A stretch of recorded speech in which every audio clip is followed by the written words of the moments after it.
우리 주님의 은혜와 사랑이 우리 모든 성도님들의 가정과 삶에 넘치시기를 주님의 이름으로 축복합니다. 성경의 66권 중에 제일 마지막 성경이 바로 요한계시록입니다. 반모섬에 유배되어 있던 요한 사도가 성령의 감동으로 교회들에게 있을 일과 교회가 해야 할 일들에 대해 기록된 예언의 말씀입니다. 특히나 요한계시록에는 이 요한계시록이 누구를 대상으로 쓰여졌는가에 대해서 분명히 나와 있죠. 바로 소아시아에 위치한 7개 교회를 향하여 쓰여졌다라고 기록하고 있습니다. 에베소, 서머나, 버가모, 두아디라, 사데, 빌라델비아, 라오디게아 교회였습니다. 그런데 당시 소아시아에는 이 7개의 교회만 있었던 것이 아니라 성경에 나와 있는 걸 보면 드로아 교회, 밀레도 교회, 골로새 교회, 히에라볼리 교회 등이 있었고요. 성경에 언급되지 않은 다른 지역들의 교회들도 있었다는 겁니다. 자, 그렇다면 과연 이 요한계시록은 이 7개 교회만을 위하여 쓰여진 것이라 할 수 있을까요?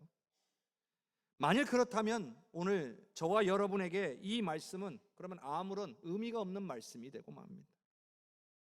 성경에서 7이라는 숫자, 완전수라고 불리웁니다. 꼭 7개 교회만을 콕 집어서 전한 거로 보아서는 안 될 것입니다. 사실 모든 교회를 향한 하나님의 말씀으로 받아야 할 것입니다. 칭찬받는 교회도 있고 책망받는 교회도 있고 칭찬과 책망을 같이 받는 교회도 있습니다. 중요한 것은 이러한 7교회를 향한 말씀을 대하면서 이 땅의 모든 교회 공동체가 스스로 하나님께서 원하시는 모습을 가지고 살아가고 있는지를 돌아보아야 한다는 거예요. 뿐만 아니라 이 말씀은 교회 공동체를 향한 말씀이기도 하면서 동시에 성도들 개인 한 사람 한 사람을 향한 말씀이라는 사실이죠. 성도 여러분, 말씀을 통해서 우리 자신의 신앙을 점검해 볼 수 있는 은혜의 시간이 되시기를 바랍니다. 오늘 말씀은 7개 교회 중에서 에베소 교회를 향한 말씀이에요. 조금 전 말씀드린 것처럼 에베소 교회만을 향한 말씀으로 우리가 생각해서는 안 되지만 이 말씀의 내용을 잘 이해하기 위해서는 에베소라는 도시가 어떤 도시인지는 우리가 좀 알아야 될 필요가 있습니다. 에베소는 해안가에 위치한 무역과 상업이 번창한 도시였습니다. 해안가에 위치하다 보니까 배들이 많이 드나들게 되고 무역이 발달하고 또 교통시설이 발달하면서 교통의 요지가 되었습니다. 또 대부분의 해안에 발달한 도시들이 그렇듯이 여신 숭배가 가득한 곳이었습니다. 아뎀이라는 여신을 섬겼고요. 이 여신전을 중심으로 도시가 형성이 되고 도시가 발달하고 산업이 발달한 곳이었습니다. 또한 이 에베소라는 곳은 항구를 인공적으로 만든 곳이 아니라 천연 항구였습니다. 그래서 덕분에 무역이 발달할 수 있었던 거예요. 그러니까 도시는 점점 더 풍요로워질 수밖에 없었던 거죠. 하지만 세월이 흐르면서 흘러내려온 토사가 쌓이게 되면서 점점 항구의 기능을 잃어가게 됩니다. 우리 군산도 비슷한 경우가 있었잖아요. 이 배들이 커진 이유도 있지만 토사가 쌓이면서 내항에서 더 이상 이게 안 되니까 외항을 만들기 시작했던 거잖아요. 그런 것처럼 에베소에 토사가 쌓이니까 어떻게 됐겠어요? 에베소는 이제 항구로서의 기능을 점점 잃어가게 되고 대신 무역하는 선박들은 에베소 위에 위치한 서머나로 이동하게 되죠. 항구로서의 기능을 에베소가 점점 잃어가니까 이제는 에베소라는 도시는 점차 종교와 미신과 관련된 산업에 의지하는 그런 도시로 변해가기 시작했습니다. 바울 사도가 에베소를 방문했을 때에 당시에 예수님을 영접한 사람의 숫자는 불과 12명밖에 되지 않았습니다. 이들은 뛰어난 설교자였던 아볼로의 복음 전파를 통해서 예수님을 영접한 사람들입니다.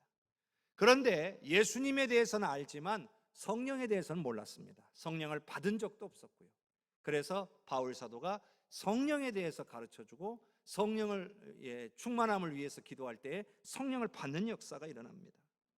그래서 에베소에 모여 살아가는 유대인들을 대상으로 회당에서 복음을 전하기 시작했는데, 문제는 이 에베소에 살아가는 이 유대인들이 복음을 받아들이지 않았습니다. 예수님을 믿으려 하지 않았던 거죠. 그래서 바울 사도가 이제 방법을 바꿉니다. 두란노 서원이라는 곳에서 만 2년 동안 복음을 전하고 말씀을 가르치기 시작했습니다. 그러자 유대인이나 헬라인이나 수많은 사람들이 다 예수님의 복음과 말씀을 듣게 된 거죠. 왜 유대인들이 그렇게 복음을 받아들이지 않았을까? 여러분, 에베소는 우상 숭배와 음란함이 가득한 도시였습니다. 이런 도시에서 예수님을 받아들인다, 예수님을 믿고 따른다, 쉽지 않은 일입니다. 수많은 죄의 유혹이 가득한 곳이기 때문입니다. 여러분, 우리가 살아가는 지금 이 세상도 이 에베소와 많이 비슷해져 가고 있습니다. 갈수록 믿음을 지키고 신앙생활하기 힘든 세상이 되어가고 있지 않습니까? 수많은 죄의 유혹들이 믿는 자들을 하나님으로부터 점점 멀어지게 만들고 있습니다. 신앙생활 하던 이들이 교회를 떠나가기 시작합니다. 에베소 교회를 향한 이 하나님의 말씀은 오늘 이 시대를 살아가는 모든 교회와 성도들을 향한 말씀으로 받아야 할 것입니다. 그리고 오늘 저와 여러분을 향한 하나님의 음성으로 들을 수 있기를 주님의 이름으로 축복합니다. 에베소서 요한계시록 2장 1절의 말씀을 같이 읽겠습니다. 에베소 교회의 사자에게 편지하라. 오른손에 있는 7뼈를 붙잡고 7 금초대 사이를 거니시는 이가 이르시되. 여기 보면 오른손에 7뼈를 붙잡고 7 금초대 사이를 거니시는 이가 말씀하셨다. 이분이 누구예요? 바로 부활하신 예수 그리스도이십니다. 사망 권세를 이기고 부활하셨고 승천하셔서 하나님 보좌 우편에 앉아 계신 분이에요. 모든 능력과 권세를 가지고 계시고 교회를 세우신 분이시고 교회의 머리가 되시는 분이에요. 여러분, 예수님께서 교회의 머리가 되신다는 뜻은 교회를 이끌어 가시는 분이라는 뜻인 거죠. 그러니 교회는, 성도는 모두가 예수님의 말씀에 귀 기울이고 예수님만을 바라보고 살아가야 하는 거예요. 만일 그렇게 하지 않으면 수많은 죄의 유혹 앞에 쉽게 무너지기 때문입니다. 우리 예수님 말씀하고 계세요. 교회가 예수님의 말씀에 귀 기울이지 않으면, 말씀을 외면하게 되면 교회는 더 이상 교회일 수가 없다는 거예요. 겉으로는 교회라고 말할지 몰라도 예수님을 교회의 머리로 인정하지 않는 것이기 때문에 예수님께서도 교회를 인정하실 수 없다는 겁니다. 사랑하는 성도 여러분, 우리 예수님의 말씀에 귀 기울이고 순종하는 저와 여러분이 될 수 있기를 주님의 이름으로 축복합니다. 자, 요한계시록 2장 2절과 3절을 함께 읽겠습니다.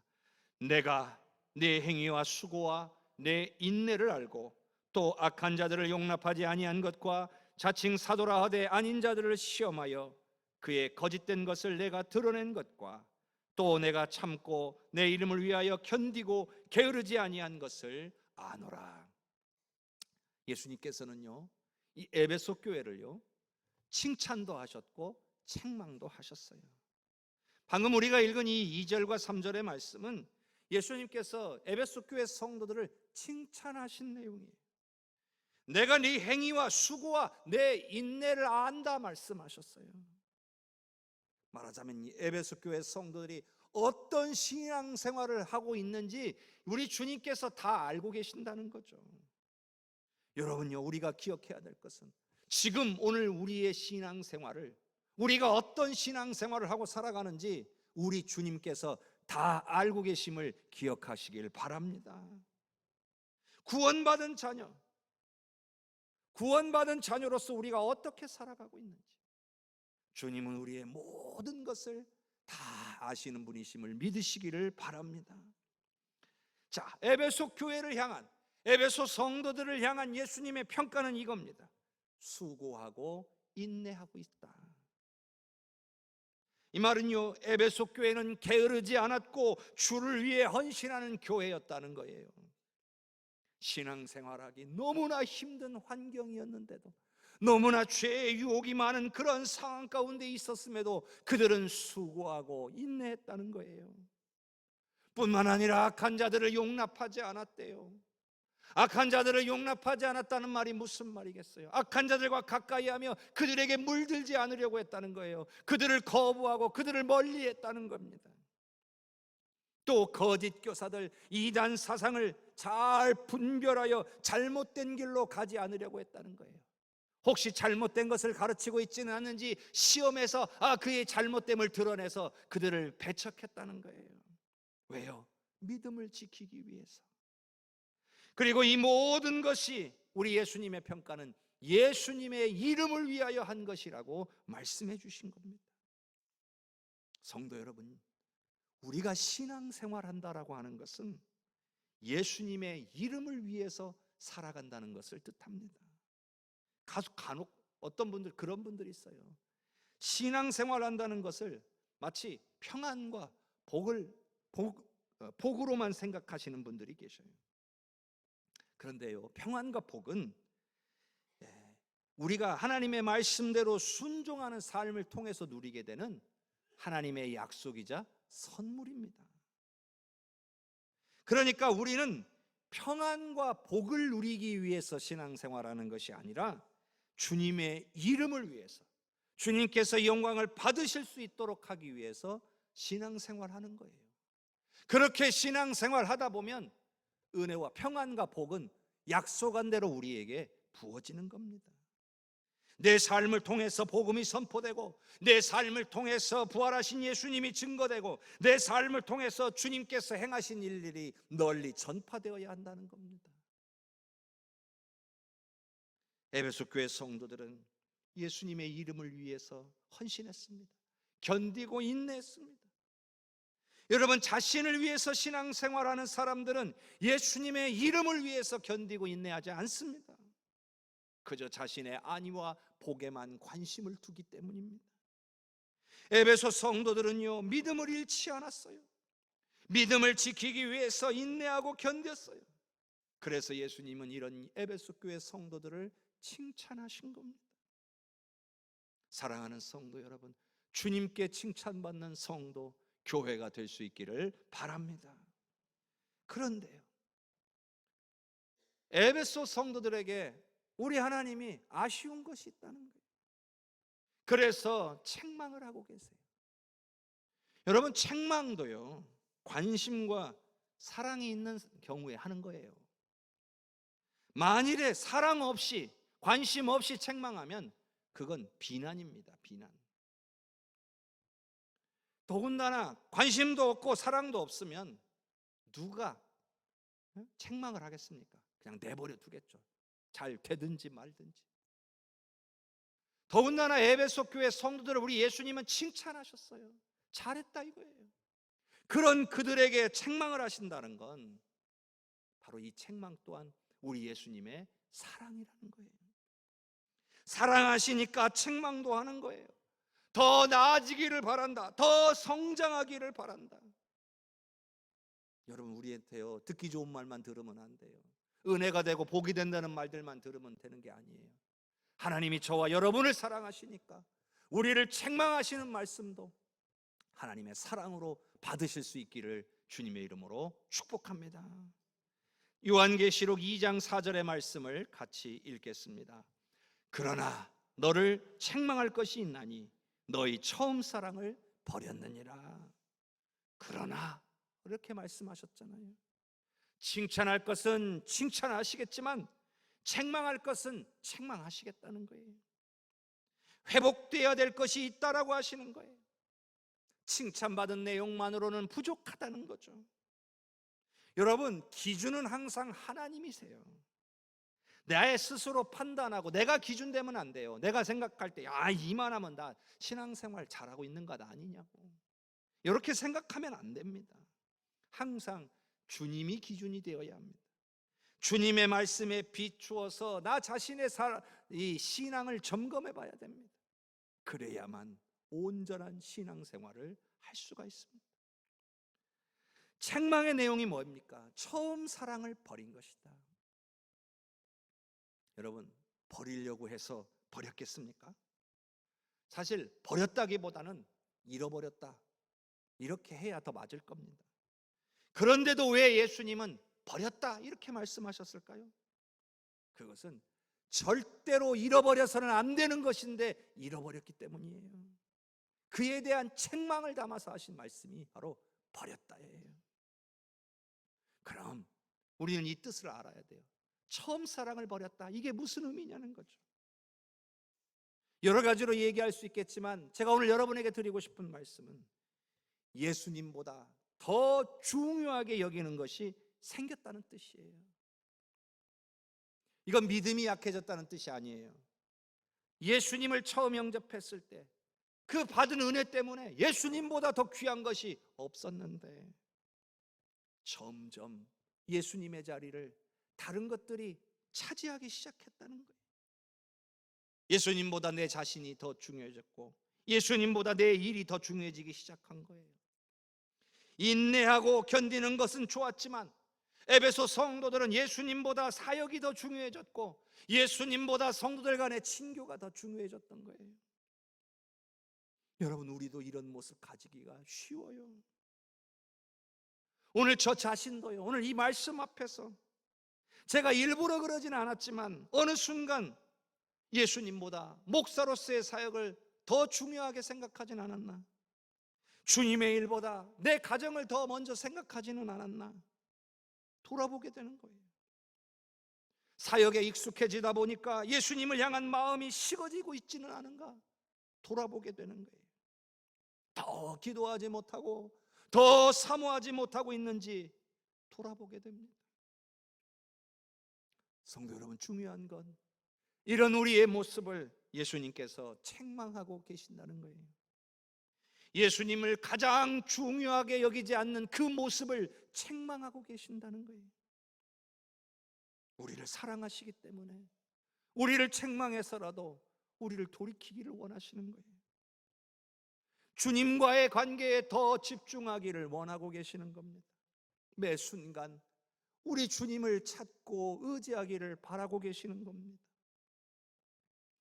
에베소 성도들은 교회를 사랑했고 올바른 믿음도 가지고 있었고 분별력을 가지고 복음을 위해 견디고 인내하는 사람들이었지만 매 순간순간 주님을 찾고 의지하며 주님과 인격적으로 교제하는 일에는 제대로 하지 못했던 사람들이었던 거예요. 사랑하는 성도 여러분, 주님은 오늘 우리와 인격적이고 친밀한 교제를 원하시는 분임을 기억할 수 있기를 바랍니다. 주님만을 가장 중요하게 여기며 주님을 최우선순위로 여기고 살아가기를 원하고 계십니다. 여러분, 우리가요 주님을 찾지 않으면 당연하게도 주님으로부터 멀어집니다.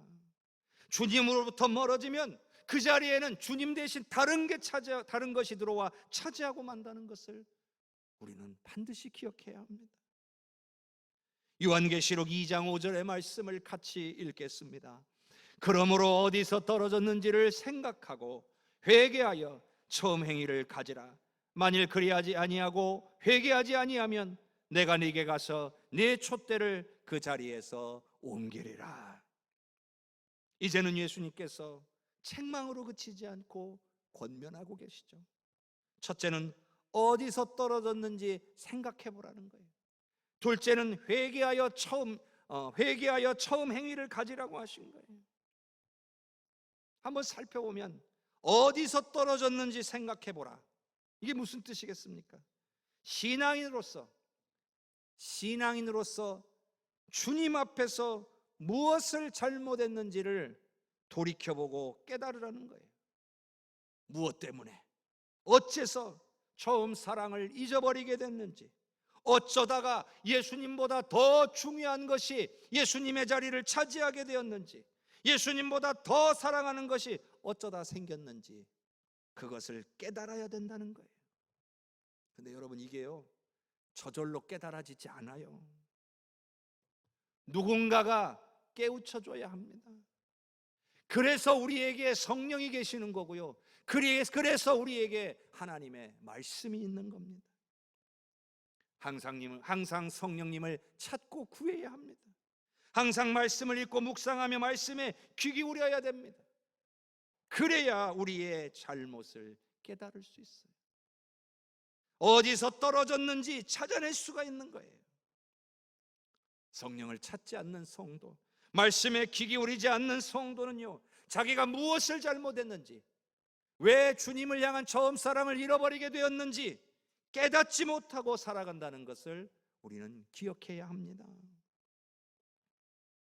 오늘 내가 주님 앞에 주님보다 더 소중히 여기는 게 없는지, 주님보다 더 사랑하고 있는 것은 없는지 돌아보는 시간이 되기를 바랍니다. 자, 그리고요, 무엇을 잘못했는지 이제 성령의 은혜와 말씀을 통하여 깨달았다면 이제는 어떻게 하라고 하시는 거예요? 반드시 회개해서 처음 행위를 가지라고 말씀하셨어요. 여러분, 한 번 지은 죄는 저절로 사라지지 않습니다. 죄는요, 반드시 회개를 통해서만 해결될 수 있습니다. 말하자면 회개하지 않으면 죄는 그대로 있는 거예요.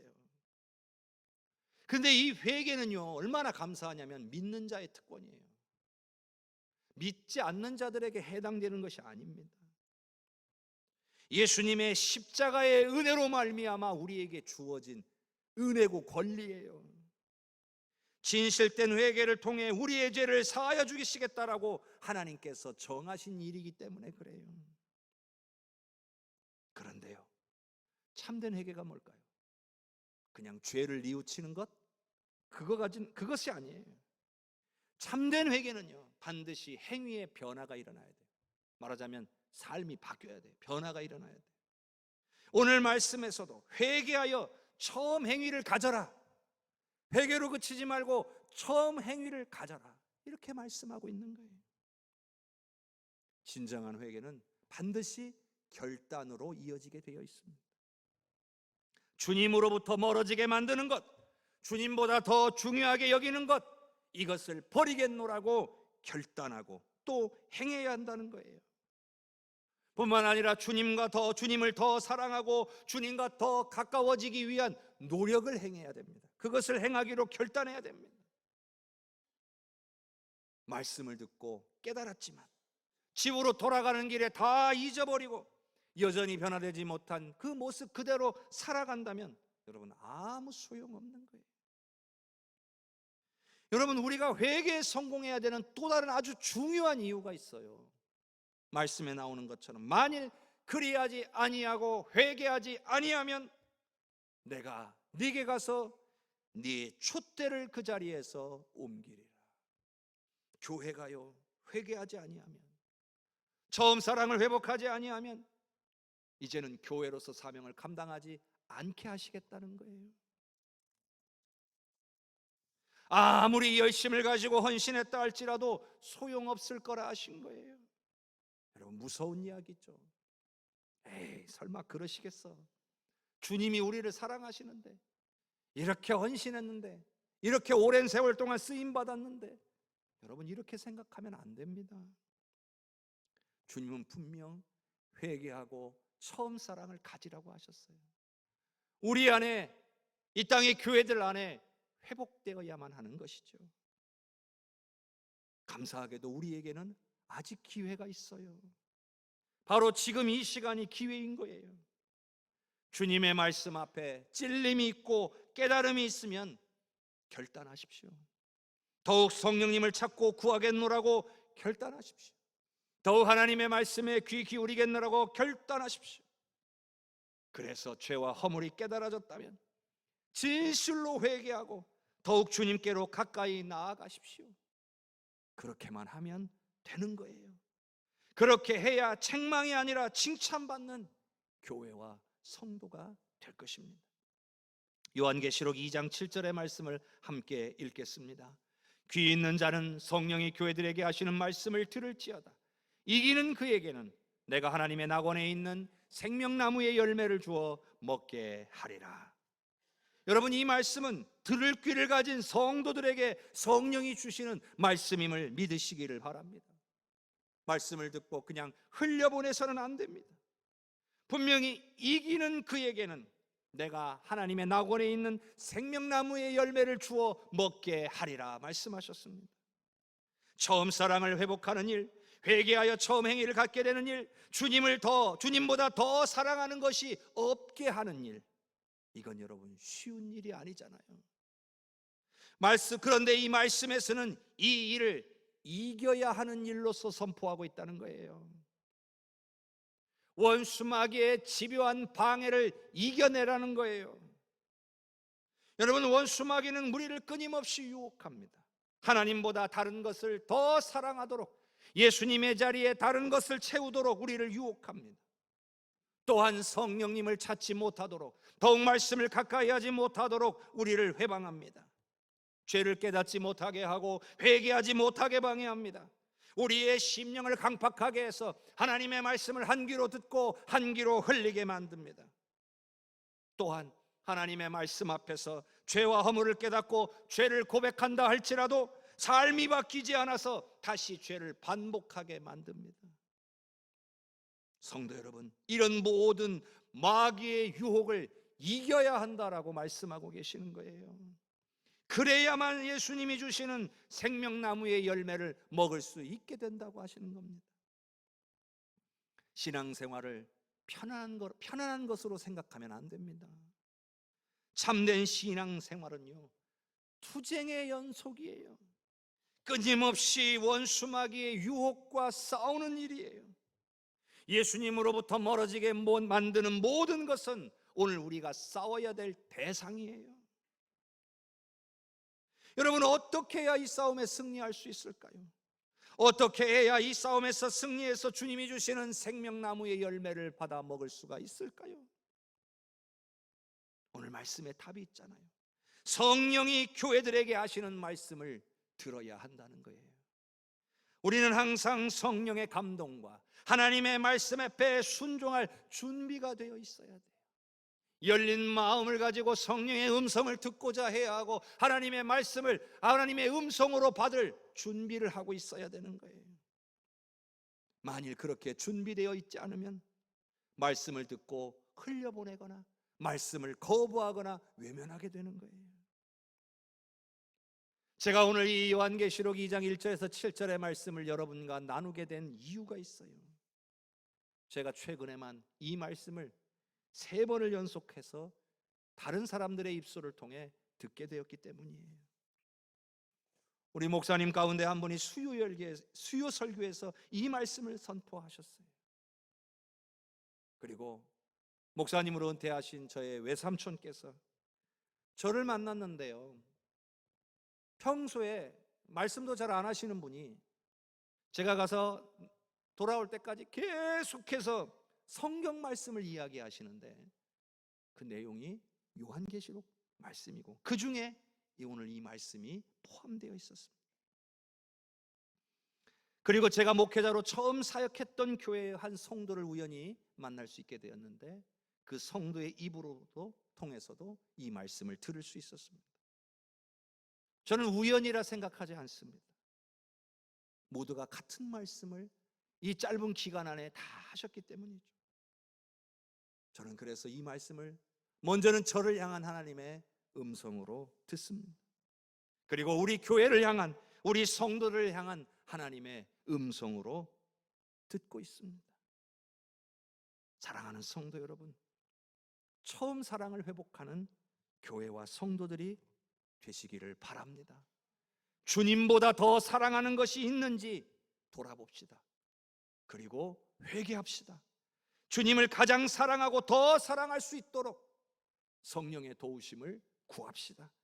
성령께서 우리에게 하시는 말씀을 사모하고 더욱 귀 기울입시다.